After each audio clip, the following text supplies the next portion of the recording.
If you're over 60, you may have noticed that mornings don't feel the way they used to. Your legs feel heavier when you first stand. Your balance feels slightly off, even though you didn't feel dizzy. Your knees or hips take a few minutes before they agree to move. Sometimes there's a fog in your thinking early in the day, a sense that your brain hasn't fully woken up yet, and you may have told yourself, quietly and reasonably, that this is just what aging feels like. But let me ask you something gently. Have you ever noticed that some mornings are worse than others, even when you slept the same number of hours?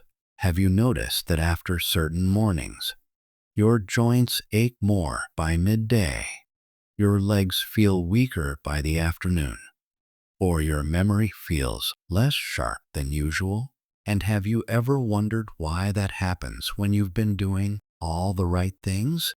I've spent decades caring for patients in their 60s, 70s, and 80s, and one of the most common sentences I hear is this: "Doctor, I thought I was doing what I was supposed to do." That sentence matters because most of the decline people blame on aging is not caused by neglect. It is often caused by habits that were once healthy, once recommended, and once appropriate for a younger body. There is a particular morning habit, extremely common, widely trusted, and still recommended in many places, that may quietly shrink the brain over time in older adults.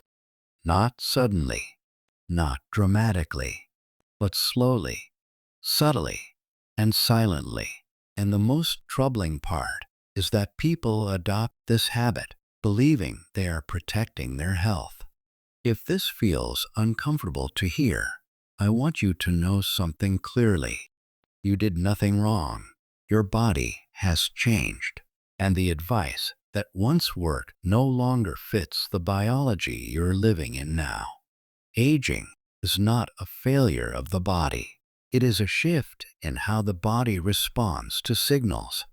The brain, especially, becomes more sensitive to certain stresses as we get older.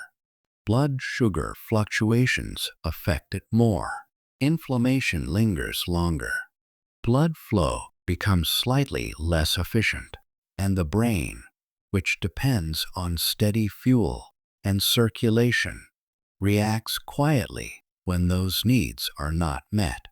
The habit I'm referring to often starts with good intentions. Many seniors do it because they were told it helps with weight control, blood sugar, or heart health.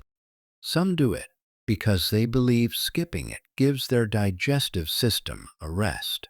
Others do it simply because they no longer feel hungry in the morning and assume that's a sign of efficiency. That habit is skipping breakfast or delaying food for many hours after waking. Now, I want to be very careful here. This is not about shaming fasting, discipline, or willpower. For younger adults, certain forms of fasting can be tolerated without noticeable harm. But for many people over 60, the morning hours are a vulnerable window for the brain. When you wake up, your brain has already gone 8 to 10 hours without fuel. During sleep, blood sugar gradually drops. Stress hormones rise slightly to keep you alive and alert. This is normal, but as we age, the brain becomes less resilient to prolonged low-fuel states. It needs steady glucose delivery, not spikes, not crashes, and not long gaps. When an older adult wakes up and continues to withhold food, even with water or black coffee, the body often compensates by releasing more cortisol. Cortisol is a stress hormone.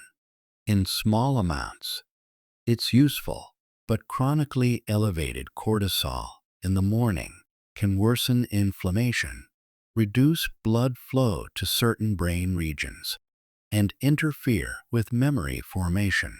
Over time, this pattern may contribute to subtle brain volume loss, particularly in areas responsible for memory, balance, and emotional regulation. This is not dramatic shrinkage you feel overnight. It's the kind that shows up as increased forgetfulness, slower processing, or a sense that your confidence in your own thinking has changed, and the body doesn't separate the brain from the rest of you. When cortisol stays elevated and blood sugar remains low, circulation to the legs can suffer. Nerves become more sensitive. Joints feel stiffer. Muscles feel weaker.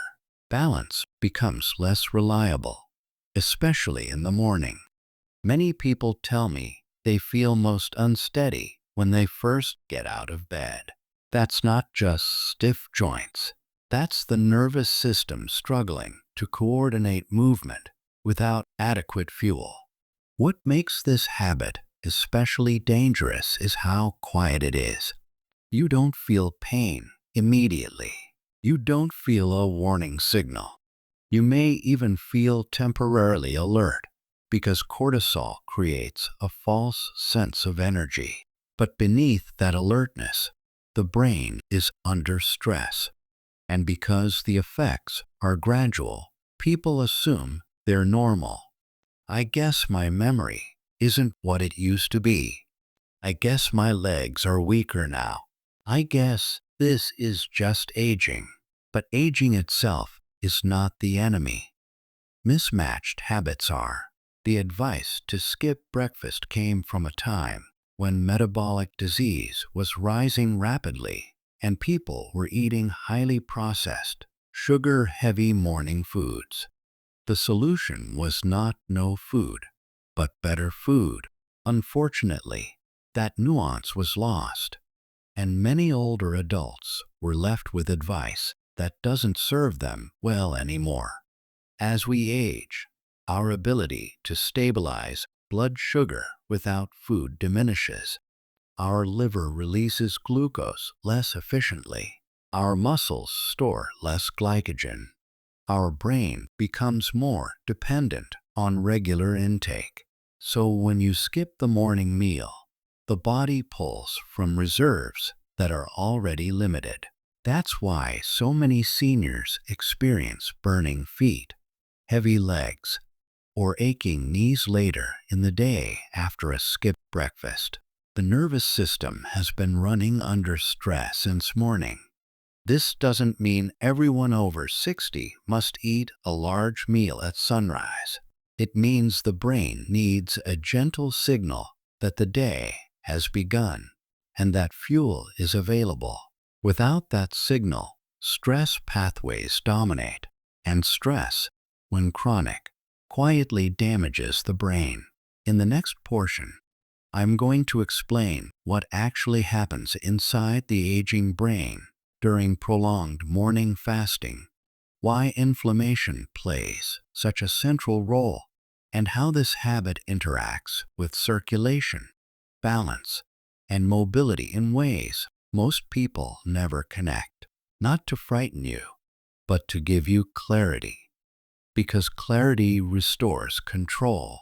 When we look closely at the aging brain, one of the most important changes is not loss, but sensitivity. The older brain is still capable, still adaptable, still learning, but it reacts more strongly to stressors that once seemed minor. Prolonged morning fasting is one of those stressors, and it affects the brain in several overlapping ways.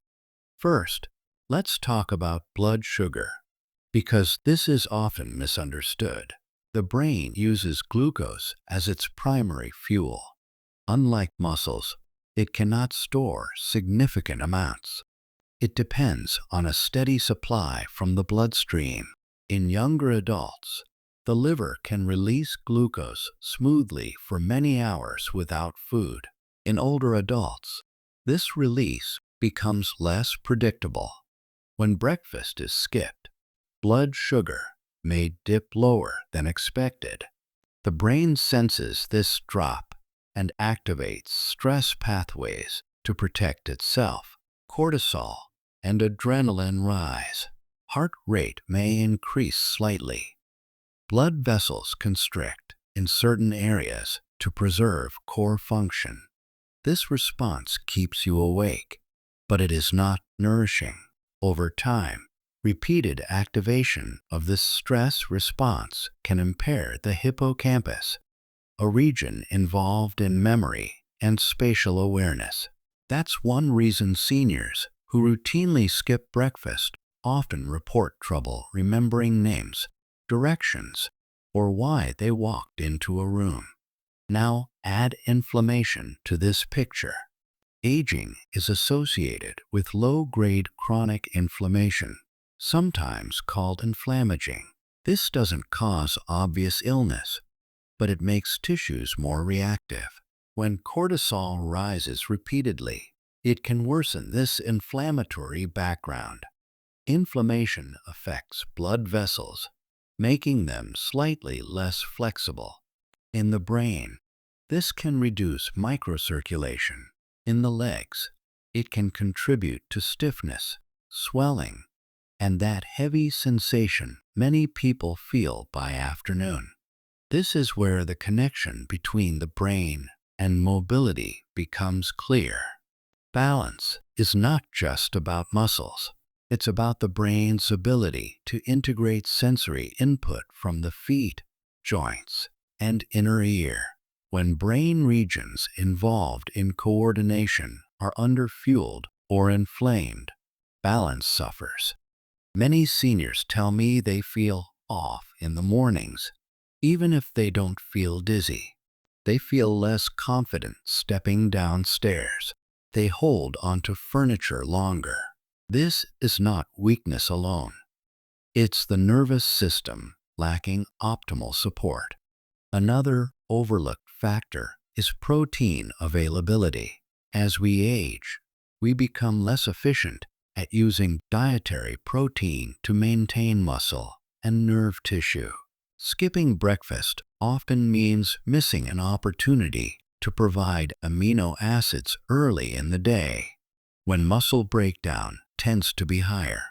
Over time, this can worsen sarcopenia, the age-related loss of muscle mass. Weak legs, difficulty standing from a chair, and reduced walking speed are common consequences. And because muscle helps regulate blood sugar, losing it makes morning glucose dips even worse. There's also the issue of hydration and electrolytes. Many people wake up mildly dehydrated. Coffee alone does not correct this. Without food, sodium and other minerals are not replenished, which can affect nerve signaling and blood pressure. This may contribute to lightheadedness or unsteadiness. What makes this pattern especially concerning is that it often coexists with other healthy behaviors. A person may walk daily, take medications as prescribed, and avoid sugar, yet still feel declining strength and clarity. They assume something more drastic is wrong, when in reality, the body is asking for a small adjustment. It's important to say again, this does not happen to everyone, but for many people over 60, the combination of morning fasting, age-related metabolic changes, and chronic inflammation creates a perfect storm for gradual decline. And because the brain does not scream in pain, the warning signs are subtle. You may feel more tired by noon. You may feel irritable without knowing why. You may avoid activities that require balance without consciously deciding to. Over years, these small changes add up. I've seen patients regain confidence, steadiness, and mental clarity simply by changing how they start their day. not with drastic diets, not with supplements, but by working with their biology instead of against it. In the next segment, I want to talk about how this habit interacts with circulation and joint health specifically, and why so many seniors experience knee pain, ankle swelling, and burning sensations in the feet that seem unrelated to the brain, but are not. Understanding this connection is often the turning point. Circulation is one of the most underappreciated aspects of aging health. Many people think of it only in terms of the heart, but circulation is a whole body process, and the brain plays a central role in regulating it. When morning nutrition is delayed, circulation patterns shift in ways that can worsen joint and nerve symptoms. In the morning, the body naturally redistributes blood flow as you move from lying down to standing. This requires precise coordination between the nervous system, blood vessels, and muscles. In younger adults, this adjustment is quick and efficient. In older adults, it takes more support. When food is withheld, stress hormones signal blood vessels to constrict in certain areas. This preserves blood flow to vital organs, but reduces flow to the extremities. Over time, this can worsen cold feet, numbness, or burning sensations, particularly in people with mild neuropathy or vascular changes. Joints are also affected. Cartilage does not have its own blood supply. It relies on movement and surrounding circulation to receive nutrients. When circulation is compromised and inflammation is elevated, joints become stiffer and more painful. Many seniors notice their knees feel tight or achy in the morning, improve slightly with movement, then worsen again by afternoon. This pattern often reflects inadequate early-day support, not irreversible damage. Skipping breakfast can also affect insulin sensitivity.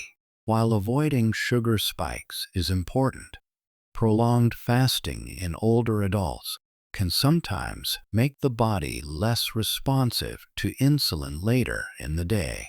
This leads to higher blood sugar after meals, which further fuels inflammation. Inflammation does not stay in one place. It affects the brain, joints, blood vessels, and nerves simultaneously. That's why symptoms often cluster. Brain fog with knee pain, balance issues with foot discomfort, fatigue with leg weakness. Another factor is mood. The brain regions affected by chronic morning stress are also involved in emotional regulation. Seniors may feel more anxious, less motivated, or more withdrawn without recognizing a physiological cause. This emotional shift can reduce activity, which further worsens strength and balance. It becomes a cycle. Less fuel leads to more stress. More stress leads to less movement. Less movement leads to weaker muscles and poorer circulation. And all of this is blamed on aging. But aging itself is not a downhill slide. It is a period that requires different inputs. I want to be very clear that I am not suggesting overeating or heavy breakfasts. Large meals can cause their own problems. The issue is absence, not excess. The body over 60 often needs a small, steady signal of nourishment in the morning to stabilize the nervous system. This signal tells the brain it is safe, reduces cortisol, and allows circulation to normalize. Without that signal, the body stays in a defensive posture longer than it should.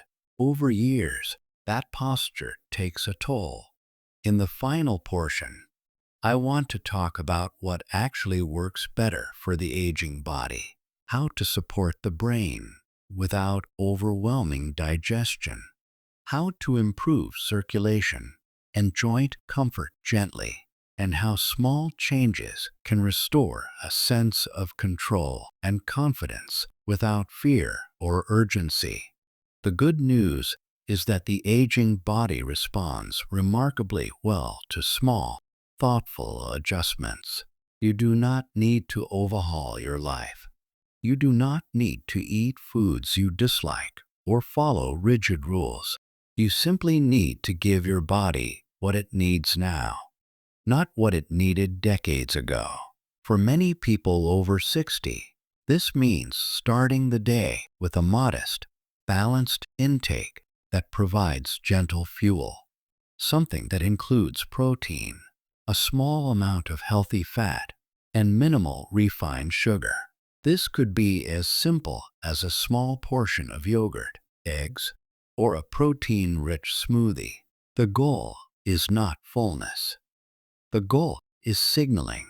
When the brain receives that signal, cortisol levels often decrease, blood vessels relax, circulation improves.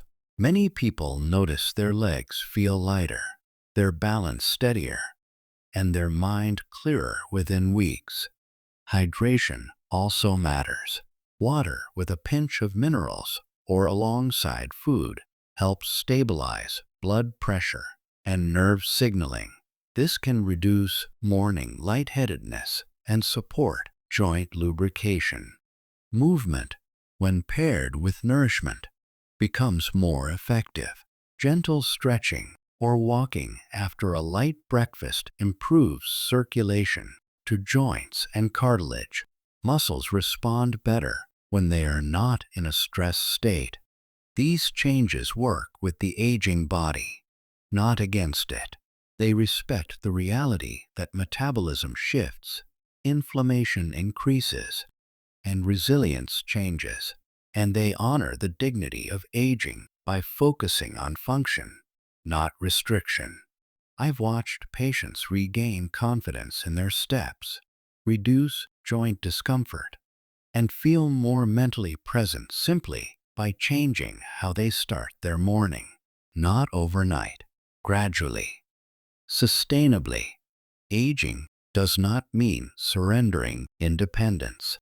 It means adjusting the signals you send to your body so it can support you better. If this explanation resonated with you, if you recognized yourself in these patterns, I invite you to reflect on it. You're not alone. Many people were never told this. If you'd like, you can share in the comments what stood out to you, or type 1 if this helped you, 0 if it didn't. And if you find this kind of calm, clear guidance useful, you're welcome to like the video, subscribe, and ring the bell so we can continue this conversation together. Your body has carried you a long way. With the right support, it can continue to do so with strength, balance, and clarity.